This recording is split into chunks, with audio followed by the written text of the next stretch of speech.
Okay, so for today's lesson, we're going to be learning about shells, C, and Python. Shell, C, and Python is just some programming languages, and they're going to be our main aspect. So to begin with, we're going to do some reviewing.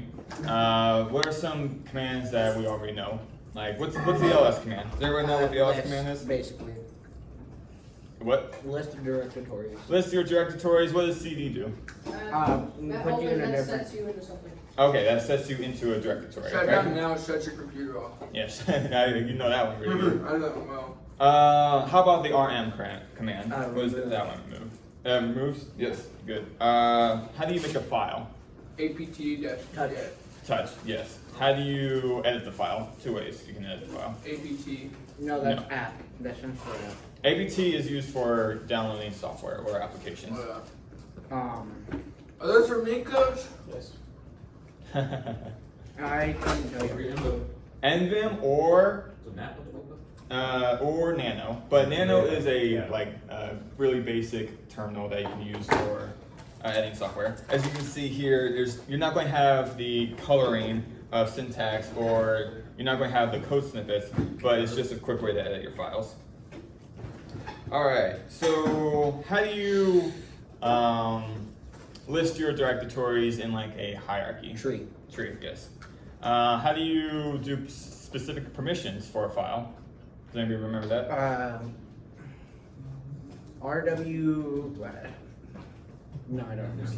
It's the shaman command. Does anybody remember that one? Kyle, Shamer's window.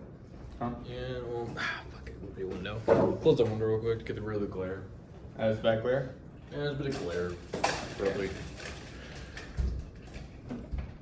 That could be good. Okay, so no, it's actually completely back. It's just the back. Backlight. Does anybody want to go in dark? There, How about we all there. do No, I dark? think You it's guys good. want to do No, dark we're mode? good now. You guys want to do dark mode? Turn off all the lights? We can do Yeah. dark mode. Do you want to do dark? I mean, Yes, this is or why? fine in terms of like. No, I would like some lights, as that would give it more clarity in terms Okay, of let's get video the lights quality. on. All right, the shaman command is to list your permissions. Now, what are the three types of permissions that we can do for a file? Read, write, and edit. Read, write, and execute. Oh. So what does the read permission do? Does anyone remember? Reads the contents. What does the write permission do? Write the the content. content. Write the content, and the X permission? Let's execute commands. Execute commands, great. All right. What is the command, pretty much? What does sudo do? Basically gives you starts root like permissions. downloads or No. What was yours? Root permissions. Root permissions. That's how you can execute anything that you like to have executable permissions. I was just here yesterday. I was too, but I don't the clear remember. command do, Kyle. Yeah, what does the clear command do? Does anyone- Clears everything. Yeah, clears everything. All right. So let's. What's the let's SAM command say? the what? The SAM command. SAM command is no command. So let's start from yesterday. Does anybody? There was two people from yesterday, right? Me, him, and Brandon. Yes. So there's 5 different types of variables. I mean, there's a lot more, but 5 basic kinds These are are string, boolean. string, boolean, Float. integers, float, and char, which is your characters. Now, does anybody know what a data structure is? What it was from yesterday? Okay, so a data structure was your way of having multiple lines of variables or strings put together in a set. You call that data structure. It gives you these lists. All right, does anybody know what a function was? Like it's a list of commands that you can do, and then you can call back to it anytime. Yeah. A callback anytime. List of these commands or code lines that you can call anywhere in your program, and it'll execute these commands. Does anybody remember what parameters and arguments were? Predators are the things you want to keep your kids away from. I think you said parameter. Yeah, parameters and arguments. So parameter is something that's like a set, like Outline. something That's that you perimeter. can't go past. A parameter is like you have a set things that you're allowed to do. I know what you're trying to get at, but like, so what you're trying to get at, parameters in the real world, you know, you have a set limit, a way to You can't go past something, right? That's your parameter. But in parameter encoding, that's your place to store a value to use inside your functions. So, for instance, if we have here, right, our function here, and we have the parameter param, this parameter we can use inside our function at a later point. And arguments are a way to call the function into a value for the parameter. So if I call in this function and I have the argument 1, that one value goes into that parameter to use at that later point. We'll be using more of parameters and arguments later in this session. So, what are 3 different types of statements? Does anybody know what statements are? Except, I mean, you were here yesterday, but anybody else? My brain shut off after we started learning coding. Alright, so statements are a way to do multiple executions or to do a set amount of executions. Let's go back a lesson really quick. So the 3 types of statements we had were the if statement, the for statement, the for loop, and the while loop as well. I know about loops. You know about loops? Wait, how much do you know about loops, kid? This is what I mentioned yesterday. Oh. This is what I mentioned about him before we got to him Where yesterday. is it? There we go. Okay, so with the if statement, it takes a value of some argument, and if it returns true, it'll execute what's after. If you can see here, we're checking the value, and if it returns true, then we execute what's after that. And for a while loop, we're checking to see if it's true. If it's true, then it will set a specific amount of commands as stated here. While loops are infinite. They'll continue until it returns false. So you don't want to actually run a while loop that will just be true forever, or then your script will most likely shut down. And then for the final loop is the for loop, and this takes an increment. Like, for instance, I takes the increment I and sets it for a certain amount. In this case, we're taking the increment I in range of 1 to 100 and printing it 100 times. Or like we did last night and did 10,000. Or 10,000 times, yes. So does anybody have any questions on the review stuff? Okay. So what can you guys tell me about scope? You guys remember what scope was? It's basically the limits it has. Like global is like you can use it in any other script, and then local is just that script. Yes. So global variables you can use anywhere inside the script, and depending on how the global is stated, you can use that global variable in other scripts. And local variables are a set range. So if I'm having a local variable, and let's say I'm having a local variable, and it can only be used in a certain amount of function. So I state the local variable in this function, but I can't call out that variable in outside the function because that's its range, that's its scope. All right, so today we're going to get started on some of the Linux system's paths and environment variables. And later, we're actually going to be able to change your username so it won't be Kali user anymore. Yes? Should they install what we installed yesterday? You had us install something yesterday. Oh, okay. Everybody run the command sudo apt get update and upgrade. Didn't we run that the first day? Yes, but that's just to make sure that all your systems is up and running. We're just doing it It's not again. like Yeah, we're just doing it again. Does it like every few months. It's like it does it all the time. We have to do this daily. Probably not daily. Like, you don't have to do it every single time, but it's just to make sure that everything's updated and working properly. That was Sudo apt get update ampersand signs sudo apt get upgrade.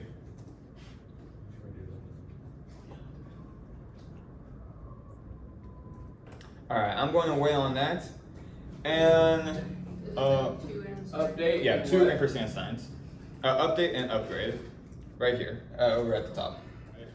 Oh my Okay, so now we're going to be learning about our environment environment variables on our local system and where some of these commands that we're using are stored.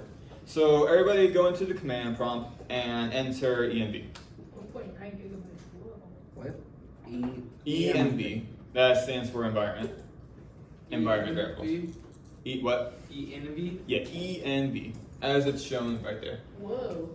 So you're going to see a lot of stuff, but the most important stuff that you want to go and look at is home and path, and pwd, some shells, what your username is, and that's about it. So I'm going to show you guys a little bit nicer version of this. If I type in home, as you can see, we're seeing our home directories here, and we're seeing where our paths and pwds are. So with our home, that's where the user are stored, as if you guys remember from our first lesson. And we're going to be able to change this so that it won't instead be the default username, Cal user, it will be what you guys want, like Sam or Logan or Kieran or BJ Abel, Johnson. You know? Yeah, Logan Johnson. Or some weird thing that someone comes up with, like the Yeah. like a meme user. I already We changed don't want. it. You alright? Don't. What do you mean? I just went to the user settings. Alright, well, you did the easy way. Stop doing things the easy way. No, Let's do things the hard way. That's how coding works. Yeah. I mean, how would you guys think you'd be able to do this if it was all, command prompt? Like if No it- mouse. What? If you mean no No mouse, only the keyboard, and you didn't Right, have load it up. and you didn't have any graphical user interface. That would not be. Yeah. Change username. Change username? What Okay, has to do with the user equals thing? what do you mean? User equals? It says user equals Cali dash user. Yes, of course, that's your username for this system. But to configure this, we have to go into the environment file for this. So before we do that, let's try to find locations of some of our commands. So I'm going to clear my terminal real quick, and I'm going to type in the command where is. And where is a command to find where other commands are stored on your system. So if I wanted to find the command ls, it would say that ls is in the system user bin ls. And the files for that is in user share man1 ls.1.gz. That's crazy. And for instance, if I wanted to find another command like pwd, right, it will also show you where pwd is stored. So the reason why we want to do that is because if you want to edit the file or edit the command ls or pwd, you'll need to find where that is. Yeah, you can edit the command to do what they want. You can also make your own commands to do something else that you wanted. So for instance, if I wanted to make a SAM command, right, I can make the command SAM and it can do whatever I want for the command SAM to do. There's gotta be a command that sets it to where whenever you close the screen, it doesn't turn off. It's called the log out button. Well, no. If you close the screen, it automatically logs you out, and you have to log all the way back in. That's weird. It doesn't do that for me. If I mean, you close guys, it- you guys have the suspend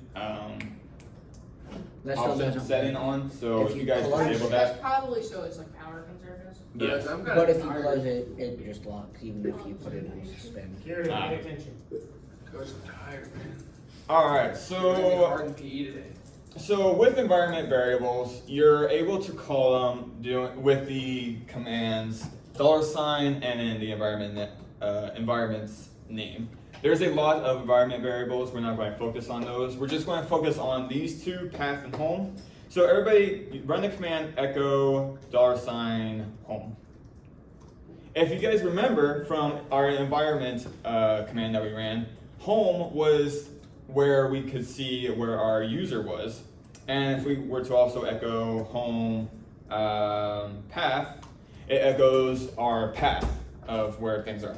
So with the path, you might be wondering what path even is. So path is where your executions and commands are stored. For instance, ls, cd, pwd, all those commands are stored in these files. So user local sbin, like some commands are stored there. You can see these double colons here. that's where it branches off to the next directory, and then the next directory, and so forth. So all Man, you guys remember the man command? man, that's Man command. The man command is to find information for a command. So if we do man rm, we can see all of our options are parameters that we can use for this command. Also, if you guys don't want to type rm every single time, you can type rm -- help. And that also views all these commands in a more cleaner aspect, so you guys don't have to view the man page every single time. But the man page is useful as you get more information. Where was I? So yeah, does anybody have any questions about environment variables? how we check our username. How you check your username? How you change it? We were going to do that. Oh, well, that's on the next slide. Oh, okay. I think so. Still screw Yep, up there we like go. we do. What? Still screw up like we do. Oh, yep. So to change, okay. So the environment file that your users and environment variables are stored on is in etc environment, and I believe it's just a file, not environment. So if we cd to etc, do ls. Oh, here. Clear ls grep.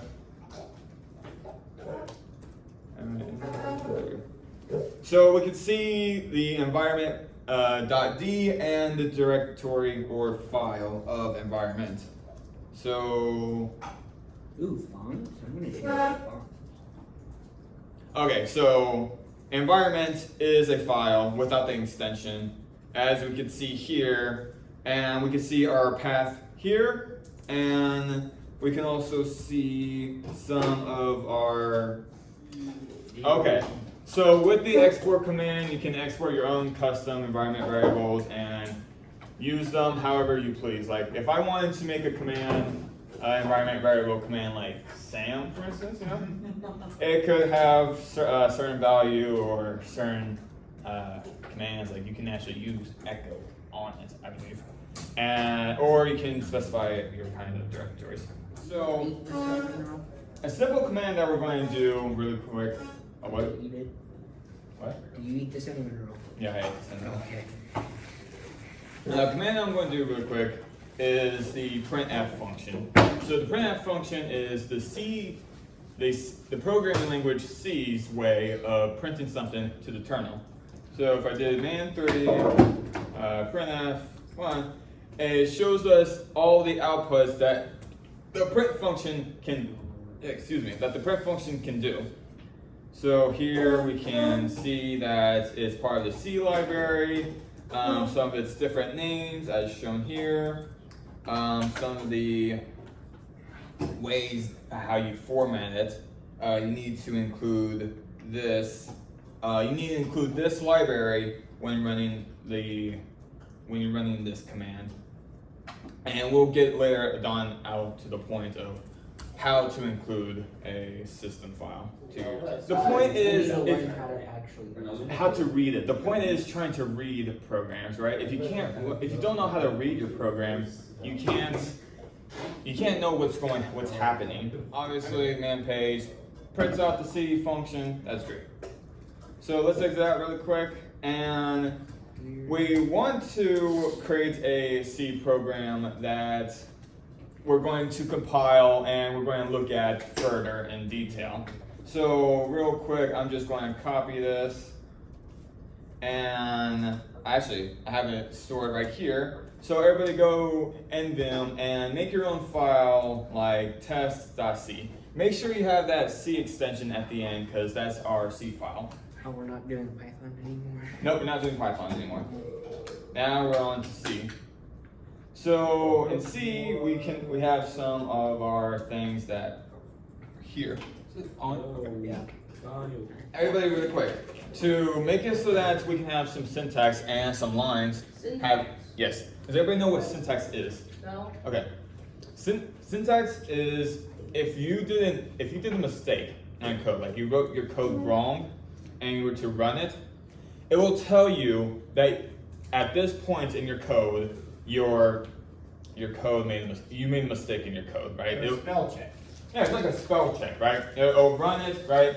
If you did an error, it'll tell you where that error is and how to fix it. So to do that, you're going to want to do syntax on, all right, in the terminal down below right here. Press enter. The next command we're going to want to run is set number. All right, you set your number, and now it's going to see that we have our numbers listed. So when we actually run our commands, when we run our file, if we made an error, it will show us at what line that error was made in. So I'm going to, yeah, so if we made an error at line 1, it will show us that we made an error at line 1. Okay. So right now we have this file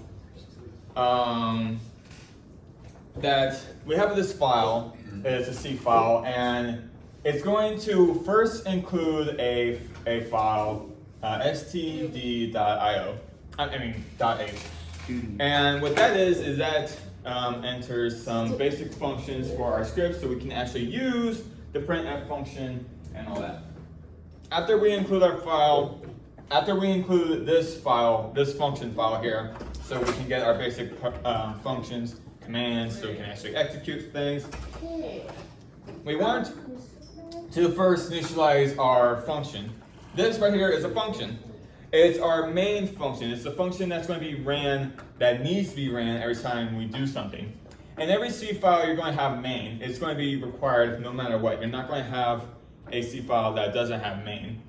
So right now, it's an integer. It's an integer function, so it only takes an integer argument.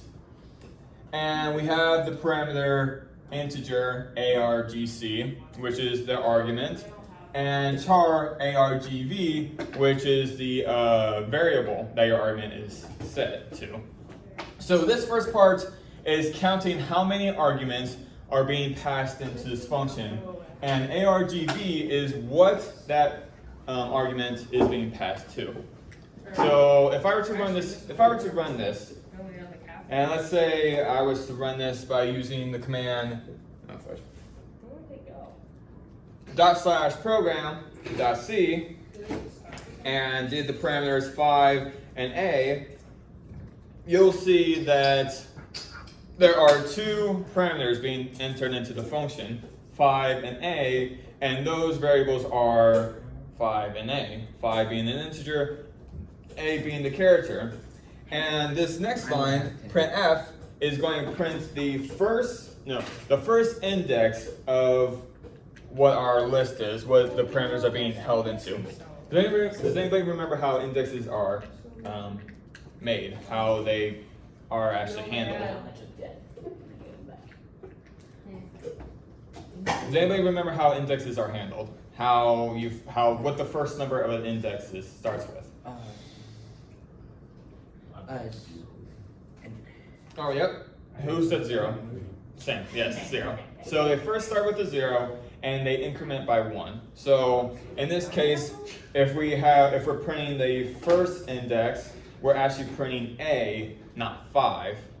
Everyone makes sense of that, because you start at the 0 index, which is your first, which in this case is the first parameter 5, but we're doing the second part, the first index, which is the parameter character a. Okay, so when we return 0, it makes sure that everything stops, all the processes are done, and we get back to our base system, that everything returns perfectly.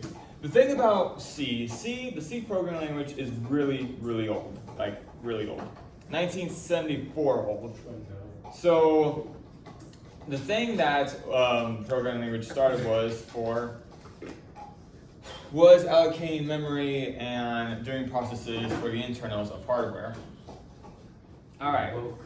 So last thing that I said before, when we're doing the argc and the argv, the argc is, of course, the count of arguments that you're using, and the argv is the variable that you're passing in for the parameters. Okay, so if you want to run this command and compile it, first you'll have to exit out of nvim and save and write it. So I'm going to do wq, and to compile our file, we want to do the command gcc.parameter-c test your file name, test.c, and -o for output test. So what this does is that it's going to compile our file, test.c, and it's going to output it to the file test. And when we're doing this, that's how we'll be able to run it.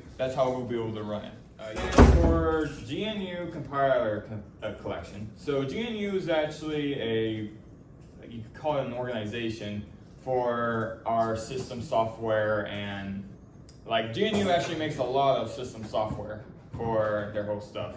Okay. But in this case, GNU compiler collection is their GCC. Okay. Okay, so run the command gcc-c to compile test.c, our output, which is the parameter -o, and we're going to name the file test. So it compiles it, and I did not save the test.c, so. oh, okay, it's fine. You don't have to rewrite it. Okay. So obviously, when you compile things, you're not actually going to be able to see the contents of that because it's compiled into binary and assembly. It's almost done. Don't worry, we're almost done. Don't worry, it says plenty battery. Okay. The part about So self-destruct I'm right going now. I imported the function, or imported the file. We're going to see it. And do you guys remember when we looked at this file? It was compiled, so we actually can't see the contents of it. So if I were to actually read the contents of cyber, or where is it? Oh, test. If I were to read the file test, you can see that there's a whole buttload of mumbo jumbo here, right? Of course, the only thing that you can read are the strings, the things that are being said. So we have test, we have this print function, and some other things happening over there. But we actually can't look at the internals. With Ghidra, you're able to look at compiled files. So if we open this up real quick. Keep in mind you have to open the Hydra. Yeah.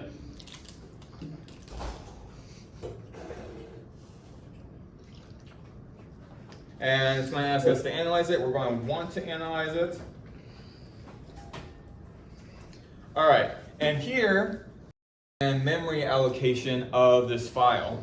So if you can see, we're able to see the addresses here, and this is here.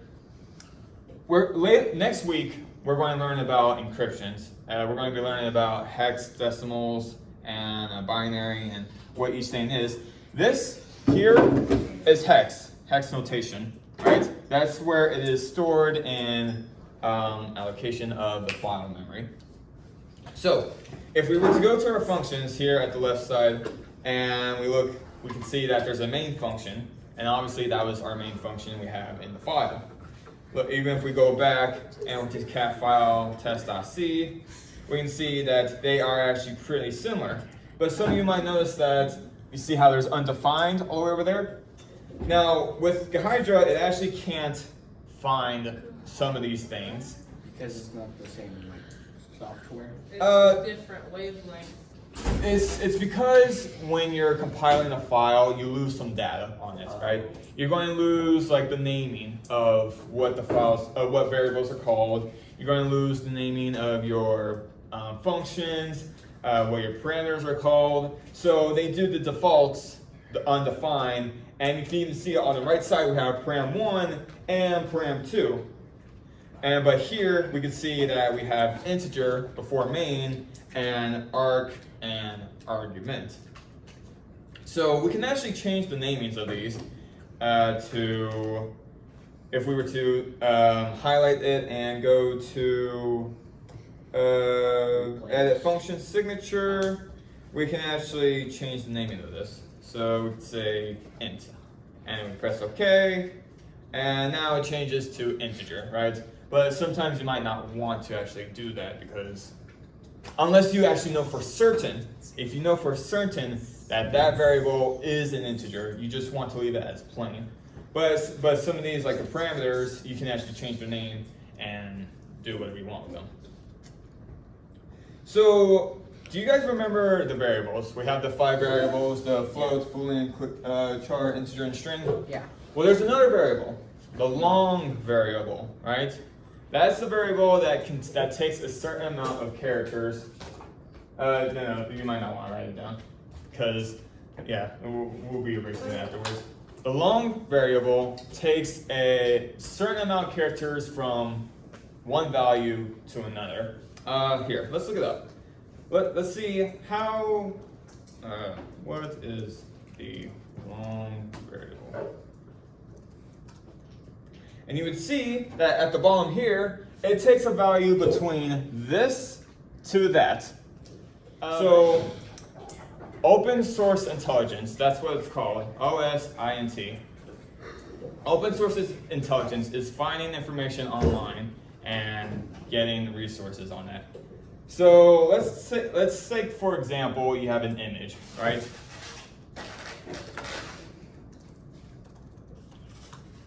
Let's say you have an image and you want to find the location of that image.